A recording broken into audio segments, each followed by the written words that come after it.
Hi there, I'm Arranger Rick. Spring is in the air. It's been a long winter. What does the kids say? We're back. We are back. I spent my first half of the winter hibernating with a small family of black bears, which was okay at first. Eventually they kicked me out because I kept using my electric lamp to work on my arrangements because it was so dark in the cave, In a cave, it is dark. But here's the thing. They really just wanted to sleep. That's all they wanted. It's not even... I thought it was just a stereotype that, bears, they go in a cave and they hibernate. It's real.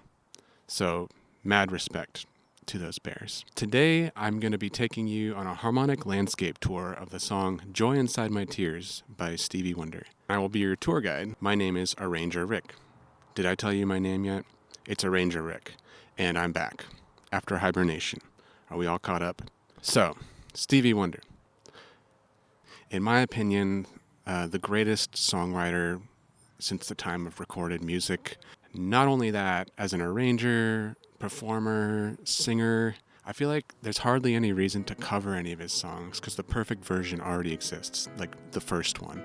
Joy Inside My Tears is easily overshadowed by the numerous other hits on Songs in the Key of Life, Stevie's 1976 double LP magnum opus. But this song, I love this song. I love the heavy, slow, lumbering pace of it, the deep warbling bass synth that's kind of shredding the whole time.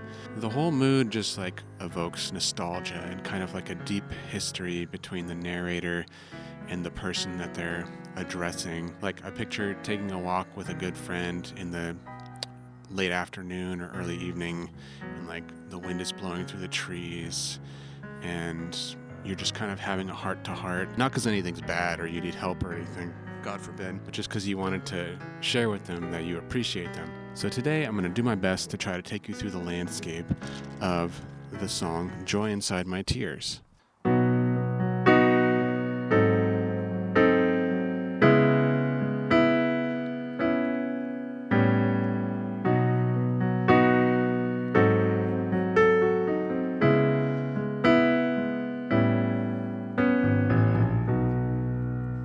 So that's our intro. We have the four chords, B major, G sharp 7 with a flat 9, that flat 9 being A natural, a half step above the root, moving to C sharp minor 7 to A7. And so one of the interesting kind of illusions about this song is that first chord, B, is actually the 5 chord, but we wouldn't know it just by hearing this intro. We don't really get it confirmed until much later.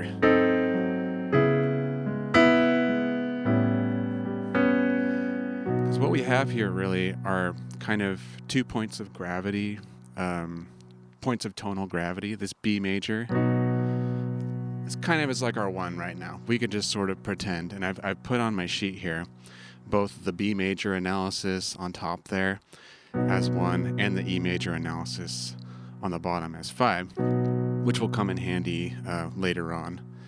But just seeing this as 1, that B, and then that C sharp minor 7 being 2, those are kind of 2 points of tonal gravity, or target points. And the chord in between is a snazzy way to get us there. So that G sharp 7 flat 9 would be the 5 of C sharp minor 7. So if we're thinking in B, we've got 1, the 5 of 2, and then 2, C sharp minor 7, that flat 7 backdoor chord, back to B. So what I just said there, that backdoor chord, that A7, I'm sort of justifying it as being part of the backdoor cadence, kind of an incomplete version of it here. And the backdoor cadence, if you don't know, is when you start on the minor 4 of the key you're in. So that would be E minor, and you do a 2-5 starting from there. So you'd be E minor 7, A7, then you come back home and it's really fresh. I also consider it a type of modal interchange because this 2-5, E minor 7 to A7, is the 2-5 of D major. And what is D major to B? It's the relative major of B minor. So this is, you can consider that chords from the family of B minor. I also think of it as a maybe more interesting substitute for the minor 4 chord. If you were just doing something that had the minor 4 in it right there, what we like about the minor 4 is that flat 6 resolving down to the 5, and you can have that and more if you use this flat 7. There's your G up there falling down to the F sharp, the 5th of B major. A really good example of that backdoor cadence. Another Stevie classic. Knocks me off my feet. So right there, we're in C major, and he goes G minor, C7. So that's like the 2-5 of 4, I guess. Key of F major, but that's not what happens. We get G minor, C7, F minor 7, B flat 7, back to C major. That's your minor 4, flat 7 with a dominant, back to 1. Lovely, isn't it? It's kind of like when the blue dinosaur and the pterodactyl decide to go get ice cream together. I love that. So we'll hear that, our intro, and we'll try to get this thing moving, man.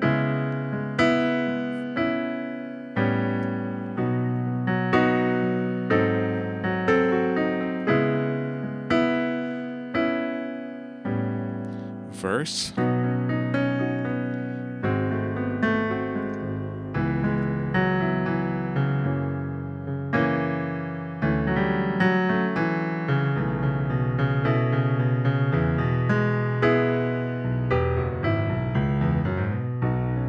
So the verse starts out the same as the intro. You have B major, G sharp 7, C sharp minor 7, and here it changes. You have F sharp 7, D major 7, what the heck? B suspended to E, which is sounding a lot like 1 now. And this is where my B major feeling starts to fall apart, starts to crumble right there at that cadence. But in the verse, if we saw this as 1, we could go 1, 5 of 2, then we have a clear 2-5 in B major, that C sharp minor 7 to F sharp 7, which is like a borrowed 2-5. When you do secondary dominance of any chord you want to tonicize, you can also do a 2.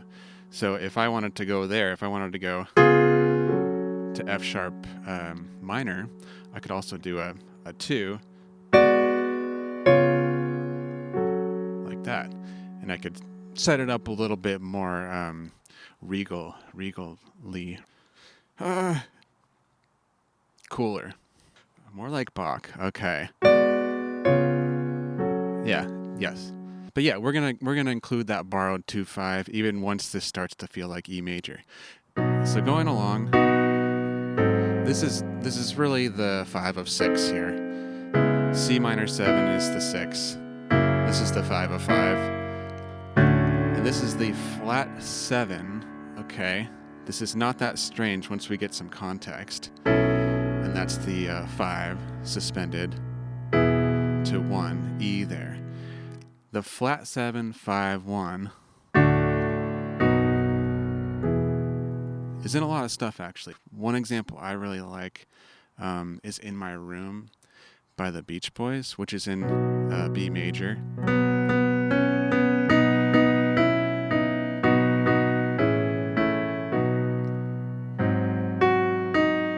So that's 2. This is flat 7 to 5. So you had that little chromatic movement there.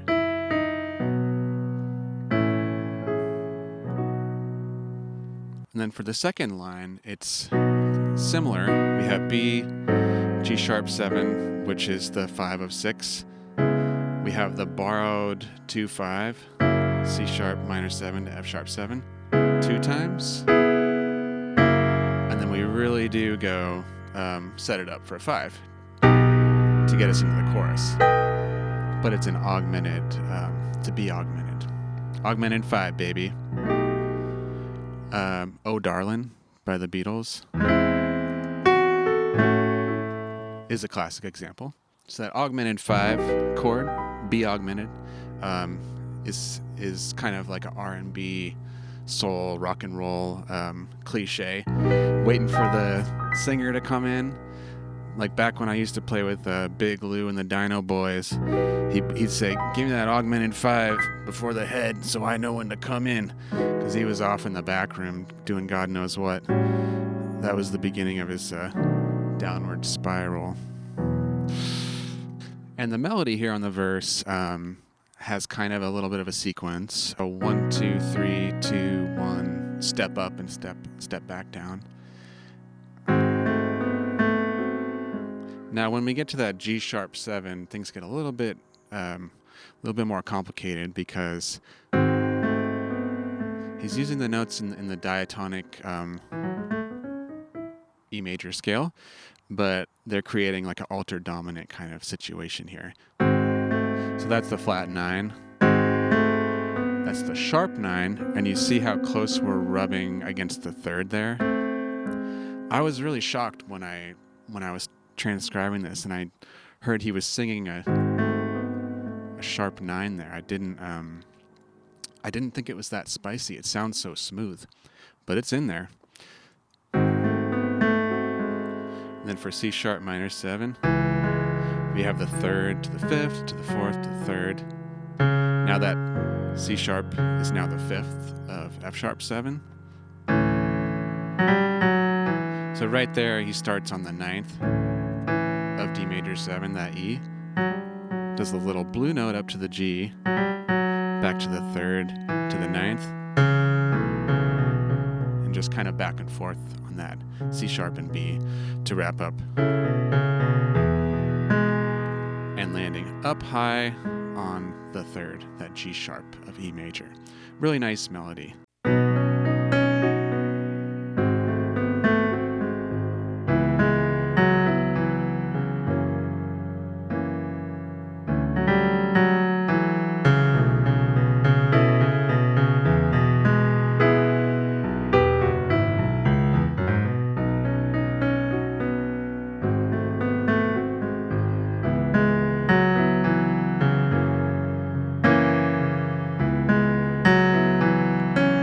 Right there, it pops that C up the octave, that C sharp up the octave. The first time, we were down here, and the second time, up there. And something really interesting, I think, happens right there when he's singing over the F sharp 7 in that second to last bar. What is that? That's the augmented 5th of F sharp 7. So we're getting an augmented 5 of the augmented 5. And something kind of interesting happens in the upper structure when you move augmented chords up a fourth like that. Just watch this right hand. So F sharp augmented, B augmented, E augmented, A augmented, D augmented. So it's just moving up chromatically.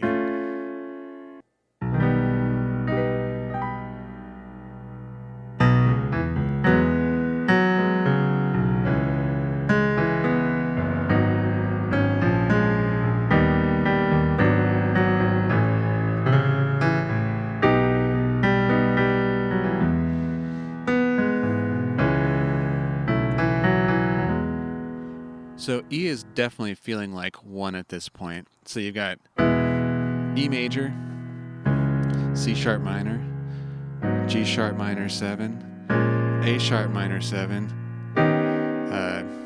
D sharp augmented 7, although I also wrote B augmented over D sharp, E9 over G sharp to A, and B augmented to E. And then a little turnaround, C sharp minor to that B sus. This B sus at the end here, which we saw before, is what I like to think of as the Stevie Wonder 5, because he hardly ever uses like a leading tone. He likes to use the sus resolving to the 1. And the easiest way to make it and to think about it for me is that you have like a 4 chord here over the 5 note, so A major over a B, and they resolve to 1. It's sort of like you have the plagal cadence here, the nice amen, smooth voice leading there, and your strong root movement of that 5-1 down here. It's the best of both worlds. I love that chord.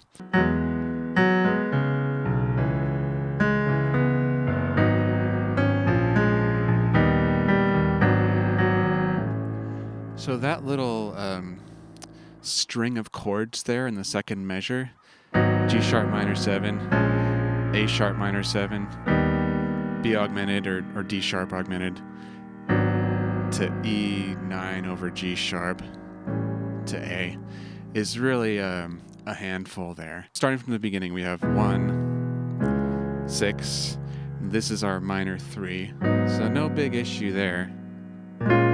This A sharp minor 7 does not really belong. It's the sharp 4. It's a minor 7 chord built on the sharp 4. Doesn't really fit in E major.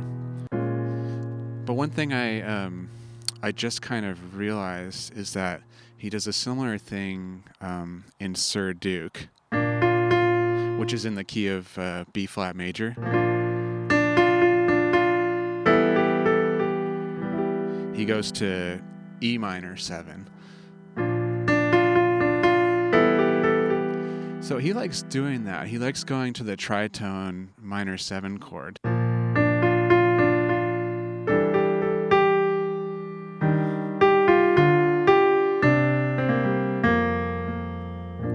So I think on a Adam Neely video, someone was asking in the Q&A like how to solo over this chord, and he was kind of saying that you could just think of it as its own island, like it's kind of separated from the rest of the song, and treat it that way when you solo over it, which I thought was interesting. So I'm just going to call it the island chord for now, Stevie's Island.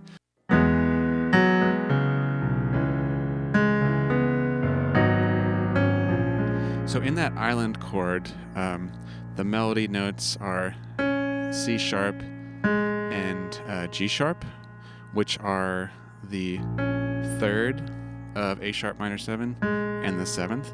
So the guide tones there. And they're also diatonic notes in E major. So very clever work there. Then we get that augmented chord, B augmented or D sharp augmented. I'm just going to simplify it as a simple triad just for my own sanity here, for my own clarity.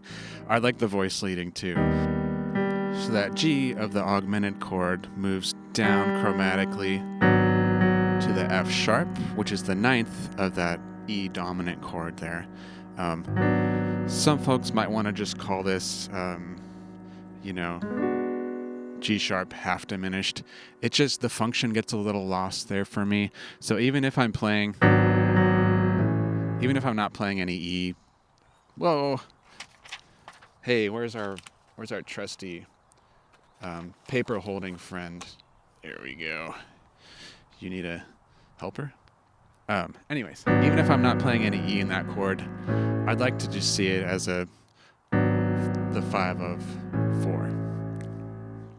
The 5 of 4. The 5 of 4. So we have that chromatic movement down from the G to the F sharp, and then it steps down to the E there, the 5th of A major. And we also have some action at the top here. That D sharp stepping down chromatically to D natural, the 7th of E stepping down to C sharp, the 3rd of A. That's why I wanted this chord to be a B chord, because I'm hearing that circle of fifths progression type thing where your thirds become sevenths, become thirds, become sevenths, become thirds, those kind of movements. So we'll just hear that in context again.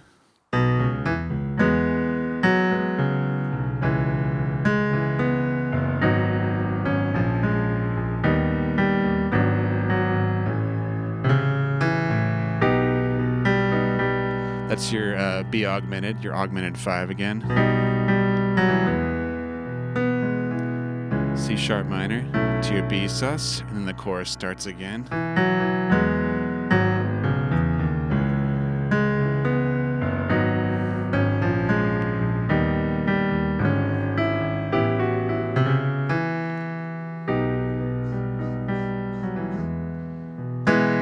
And when it comes back into the verse, it just kind of pushes through that B sus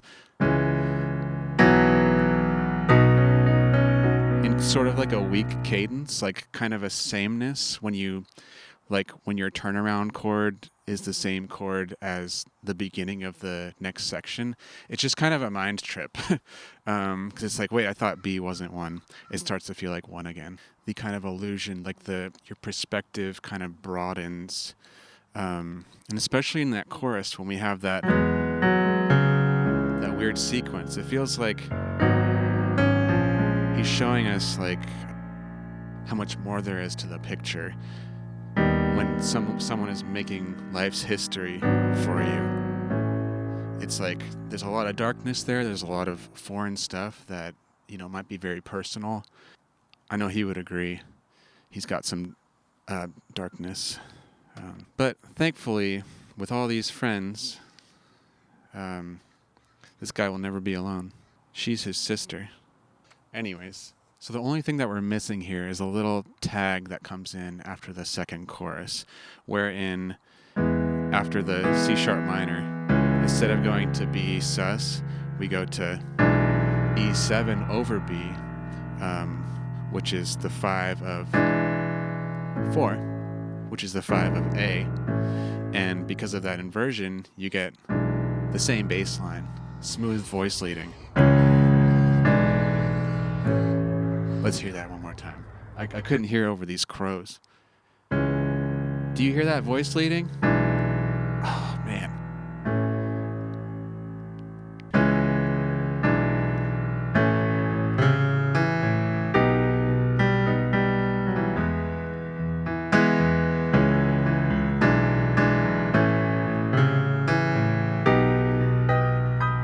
Nice hold on the B augmented chord, and bring you back into kind of the vamp at the end. Of course. So all that's left to do now is like maybe try and play through the whole thing. I might just like scream some stuff while it's happening if there's anything I forgot. But probably we're good. I hope you enjoyed this, and I hope you have a great day. And let me know what you think.